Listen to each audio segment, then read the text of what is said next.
Harrison, thank you so much for taking the time to speak to me today. I really appreciate it. How are you, and how has the testing been so far for you? Yeah, good. We've had a really good start to second test at Oulton. Finished P3 overall, which is really good.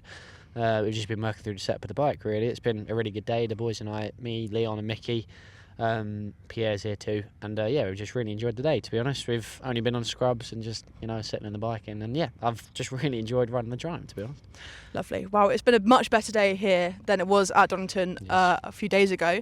What are the differences between the bike at Donington to come to now? Well, just setup, really. Obviously, Donington is... I'm not going to say it's flat, but in terms of bumps and just up and down, like vigorous hills and stuff like that, it's quite smooth compared to Oulton. So we've just got to get a few things used to that. We've changed the rear spring in the shock of the bike just to sort of give me a bit more support, which helps with a massive change in FP2. I think we found second and a bit, which is really good. So again, we're just chipping away slowly and surely, and it's all right. Do you think it's useful having the last test here when you're going to go into the first round in the same place? Do you think that's a benefit? Yeah, definitely. I think I was a bit panicky because I didn't actually get booked on for these 2 days, and then I managed to sort it out. So yeah, I'm definitely pleased that I'm here. I think it settles your nerves. I think it's more of a mental thing. It's like, especially if you go well. So it's like, if you know you're doing a good time, you're in the top 3, then by the time you come to the race weekend, then it's no stress. So exactly. But you have had stress. Sometimes a bit of stress. Yeah. You have had a crash here though. I have. So we're not going to talk about it because touchy subject. Bad luck.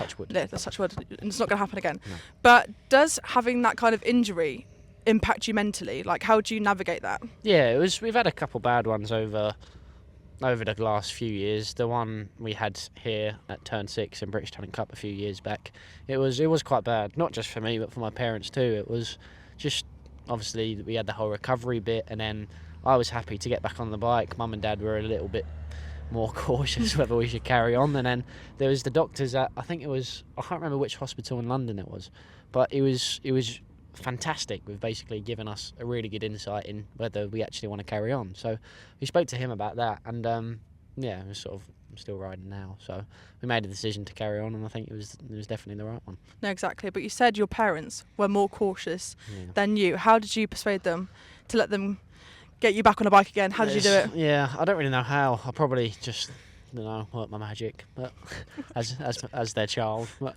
no, I think I said to him that I really enjoyed it and I didn't want to stop because it was a bad accident. But it's sort of, if you look back at it, it wasn't anything to actually do with me, as in someone else crashed and I just rode into him because everyone stopped. So in that regard, I knew it wasn't actually that bad, and I felt fine getting back on it. So with regards to that, it was just sort of, I said to him, I think I'm still okay to do it. So. Your dad actually was a racer, though? He was, yeah. He wasn't, I'm not going to say he's not very good, but he was quite good at a club level. He used to race a 250 MZ. I think a good one's got about 31 horsepower, but they've got 29. It's just a 252 stroke.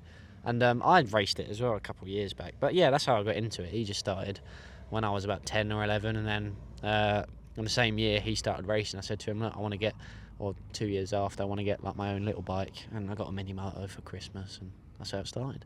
Oh, so how important has he been then to you achieving your dreams of becoming a racer yourself? Like, has he been able to give you any advice? I know he's only at club level, as you said, but... Yeah, definitely. I think, racer dads, you get lots of different variants of them. But my dad has been the most supportive person for where I am now. He's been there, and I'm lucky that he has been. Otherwise, I think it would have been very tricky to get to the point I am now. But Mum's the same. They're just so supportive, even if it's a bad result. It's like you never see them like kicking me down for getting a bad result. Unlike, I think you've seen it before, where some people do. And I think just Mum and Dad are the most supportive people that you need, and obviously friends and family. Speaking of people that support you, you can't go racing, we've spoken about that briefly, without your sponsors. And I think people, like fans, like me included, really underestimate the power of sponsors. Can you just talk about that a little bit? So, I think really it's only been as in the 2024 off-season into this year, is where I've really cracked on with some sponsorship stuff, with a few crashes that necessarily weren't really my fault last year. Racked up the bill for fairings and parts and things like that. And we came into 2025 sort of scratching our heads a bit whether we're going to be able to do a whole year on the grid if I didn't get any sponsors on. So there's been a lot of hard graft with just basically trying to get as much on as we can, whether that's like stuff like Zero Fit, who are helping out with undergarment stuff, which like cost a bit, you know. It's just little things like that take the costs off, that help. But it's finding local companies as well. Two Tyres, Chris, he's helped me out this year, and he's half an hour down the road. He's only from the O2, like next to the O2. So it's just getting to know people, I think, is just being brave enough to go up to someone and say, look, I'm a rider, I'm pretty quick, can you help us out? And at the end of the day, I think that's all you need. The quicker you get, the harder you work, and the better results you get, and the more people are going to come on. So that's how it works, really. As long as you work hard, then you should be all right. No, literally. And we've seen, like, not even at your level, but in BSB, full-blown level, the importance of sponsors with, obviously, OMG having to pull out, and then obviously now they've got nitrous competitions back with them. So, yeah, as you said, they are instrumental to your success, really. Just to keep on the theme of racing a little bit then, in 2023, obviously, it was your last season in the British Talent Cup. Yeah. And you have admitted to making too many mistakes, which caused a lack of performance and poor results. How did you kind of rebound from that then? Because that's a massive mental game, and you are so young. So with that lack of confidence and that massive, you know, damage to your confidence, really, how did you navigate through that time, obviously then coming into Sportbike for your first season? It's a good question. I think at the end of the day, everyone goes through a really rough patch at some point. That year in 2023, there was a lot of expectation that I've never actually had before. So through the 2022 season, I worked really well over the winter on just riding and things like that. We came into the first 2 rounds, winning 2 of the 4 races, and it was a bit like, oh, this is great, with obviously not knowing that has to stay consistent and results can sometimes drop during the year. So I think a lot of it was to do with being selected for the Michael Laverty Vision Track ride in the European Talent Cup. It's like I'd gone from winning 1 race last year, which was a good race, not really finishing consistently on the podium in 2022, and then again like 2023, first 2 of 4 we won, second in the championship, then got picked for like Michael Laverty to compete in Europe. It's all a bit like, whoa, it's like really fast of everything, sort of suddenly like, oh, okay, you can actually do this properly. So that it all came crashing down, basically. I think it happens. It's a shame that it did, because I couldn't be ended up somewhere riding in Europe right now because of it. But yeah, it happens. I think you see it's happened to other riders in British Talent Cup previous years, but they've been 15, 16 when it's happened. So I think, if I'm being honest, it was for the best that it did happen, because you look at last year and the consistency of my results were way better. And then also, even to the start of this year, it's like just consistency and where we are in the tests so far, and just training and things like that, not just on the circuit but at home too. I think everyone needs that sort of setback where you think, oh, okay, this is starting to get really tough, but then it's how you grow. Everyone, well, a lot of people know that's how you get better. Do you think it's a benefit, you, in a really like roundabout way, of you having that setback so young rather than perhaps in your 20s? Yeah, definitely. I think it's an interesting way of looking at it. It's like how I deal with something when I was 16 is a lot different to how I deal with it now, and same for in 4 or 5 years' time. It's like I deal with something when I'm 24, 25 is different to what I would do as 19. So yeah, I think it's I'm going to say it's good, because I know it's benefited me now. Whether it was too early, I'm not sure. Like a lot of people talk about how even like 5, 6 years back, like you've got kids in World Championships at 14 years old, and it's a bit like maybe it's a bit too much, but I know it's worked for me, so I think it was a good thing that it happened. Wow, as you said, you've had a really great start to this season. Obviously very consistent in testing so far. So a massive young talent on the grid, I would say, not that I'm biased or anything. Thank you. But yeah, you've had great success in the Talent Cup as well, but it's not just on the bike. You have your little talents. Piano, talk to me. Is that something you've always enjoyed, or is it like a hobby you picked up recently? Yeah, so we have a piano at home, and I just thought of stuff to do, and it's there, so I might as well play it. And it was just, I listened to songs. I've always been into music since I was young anyway, and it's something that I just enjoy doing. The way I do it is I look at tutorials on YouTube, have it propped up where you'd actually have like the book for. I can't read music. It's horrific. Don't even try. Copy it off the video, and it's literally just copying how they play it, and then that's how I learn. But it's just at home. So, but it's fun. It's really good as well because when there's like, I think it's quite nice because you don't really see like a guitar or like drums when you go out in public. So it's like on the way up here, fun enough, at the service station I stopped at, there was a piano in there, and I just started playing the piano in there, and it's quite cool. What is like your go-to song to play then when you do those public performances? Yeah. I know how to play Somewhere Only We Know by Keane.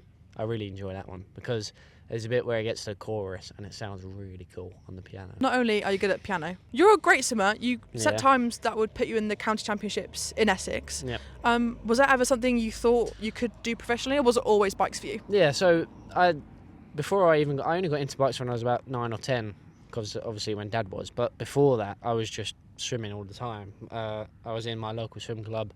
I was okay. I wasn't great, but I wasn't too bad. And then we stopped that for racing, and then I wanted to get back into it when I was about 16, 17 for just for fitness really, because obviously it's around here it's not easy. Yeah. But yeah, you think I joined back to the squad I was originally with last October, something like that.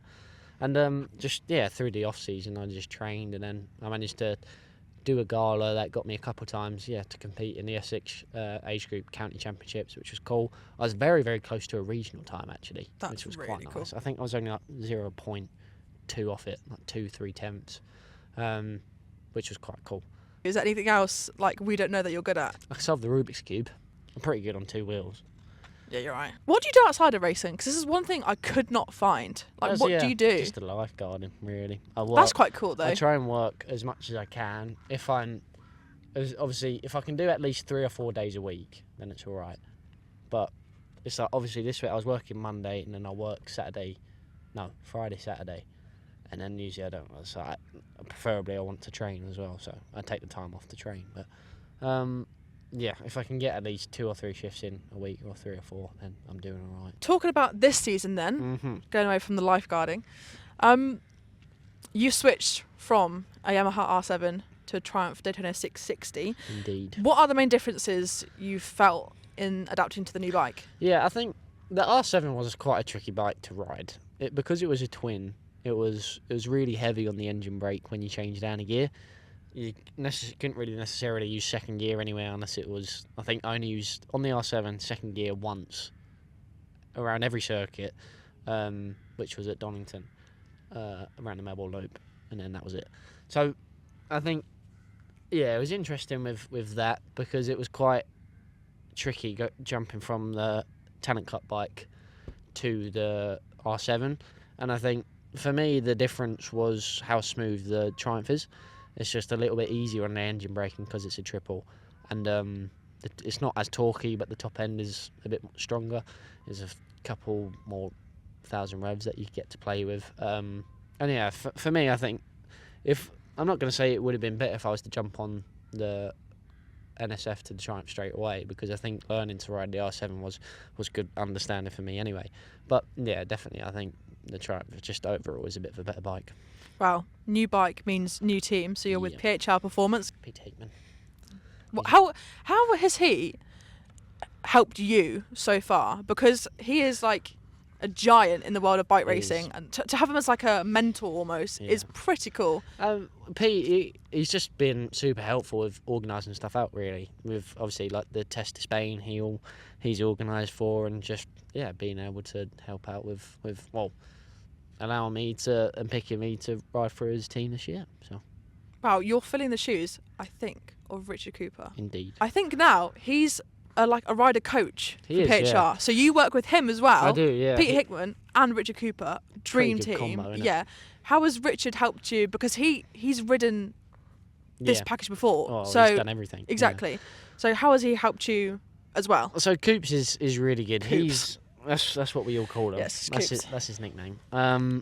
He was at Donington. Donington's his local, so he came down for the Friday and Saturday then. And he gave a lot of advice on setup and things like that. He worked through my crew chief Leon, just looking at the data, figuring out, okay, if this would be a better decision. But also, out on circuit, he was saying, okay, yeah, I think you could improve a bit here, carry a bit more speed here and there, and stop the bike and stuff like that. So I'm really looking forward to see how he can help out this year. Your team has had a lot of success over the past few years.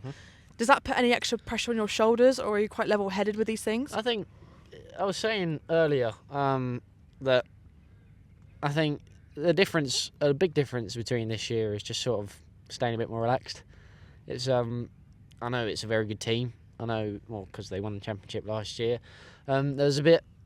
I'm gonna say this because I think people should hear it. But my two mechanics in my crew, my mechanic and my crew chief, Leon and Mickey, they're both my age, right? So Leon's 20, I think I don't know if Mickey's 20, 19, 20, whatever. But we're the same school year, right?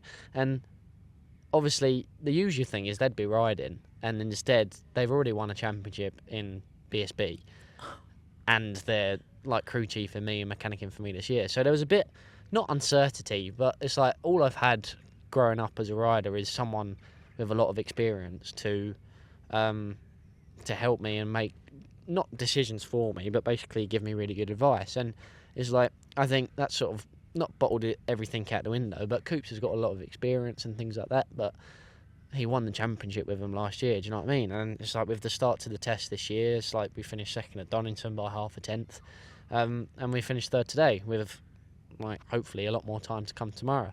So far for me it's worked quite well. It'll be interesting when we get to a point to the season where it gets quite tricky. I don't think we'll have any problems with it. I think for sure it's like, yeah, we're the same age, but it's a way to sort of bring each other forward. It's like when we switch off, it's nice. It's a nice environment. It's all relaxed. We have a laugh with each other, but then when we need to work, we work well. So it's a really good start for me, I think. We're all still learning, right? As in, it's like, it's only my, third or fourth year in BSB. Leon's the same. I think it's only his second or third. So we're coming along together, and I think if we can work in the right way, then for sure anything's possible. You've had 3 or 4 years Yes. in the championship now, so you've gotten very familiar with the tracks. Obviously some more familiar than others. But are there any that you look forward to going to every year, or are there any you dread in particular? My favourite is Donington. I love Donington. No way, I didn't know that. I said that before the interview. Donington's really good. I try and have an open mind to it. I do just try and enjoy every circuit that I ride. Even today, it was a lot of fun. The lap times weren't bad on the tyres we were on, and we're still working through the setup of the bike, so that was good. And then, yeah, it's just, I think the trick is just to enjoy it as much as you can, even if you're not where you want to be. If a happy rider's a fast rider, as a lot of people say. So You are still very young. Like you said, there are very young riders in BSB, Storm, at Max. What are your goals beyond Superbike then? Is it a full-time move to Superbikes eventually? Yeah, my goal is to end up in a Moto2 World Championship, and then from there is to go ideally to MotoGP. I think it's tricky to say I'd like to be at MotoGP straight away, because that's very hard. Only 20 people are there, 22. So yeah, I think it's a very achievable goal to get to Moto2. We've got the whole likes of Michael Leverty, I think, who's got his junior team here. I think he's planning to run a Moto2 team in the near future. But yeah, I think there's quite a few. As long as I just get the results that I need, and I think, we could be looking good for a few years' time. But. So is it European you want to go to? Would you not ever stay on home soil? I'd like to go to European Championships, because it's just, I think the level is a bit better, and that's what you want to be in, is the best level you can. So yeah, it'll be interesting to see where I end up. Obviously, I've got a lot of experience, not as much as some, but around the circuits in the UK. So yeah, we'll see where I end up. Yeah, but you've had experience European as well with those few runs you did in the European Talent Cup as well. Yes. So I've got a bit of experience on Spanish and European circuits. So is there one circuit that MotoGP go to, for example, that you'd love to race at in particular? I think the one thing I'd love to do is Indonesia, Lombok, Indonesia. Nice. But I want to go there because the circuit looks really cool. Looking 5 years ahead then, do you think your future is in bike racing indefinitely, or is there anything else you'd like to do? If I work hard, yes. If I move in the right place, I'm already surrounded by a good group of people. I'm not going to put all the pressure on me and say it's all down to me, but I think I'm in a place now where I can choose where I want to go. So, and bike racing is the way I want to go. Just to finish, I have some Yes. general quickfire questions because this is what I ask Quick everyone. questions. Yeah, it's just Nice. completely random ones. Here's the first one. If you had to be Yes. stuck in a lift with one rider on the grid, it can be BSB or your own class, who would you want it to be and why? Probably Christian Idden, because Okay. he's opposite me in the garage, and we're sponsored by the same person, so probably Christian. And that's why. Christian's really nice. Yeah, he's a really nice guy as well. Christian's really good at cycling as well, so we'll probably just talk about cycling.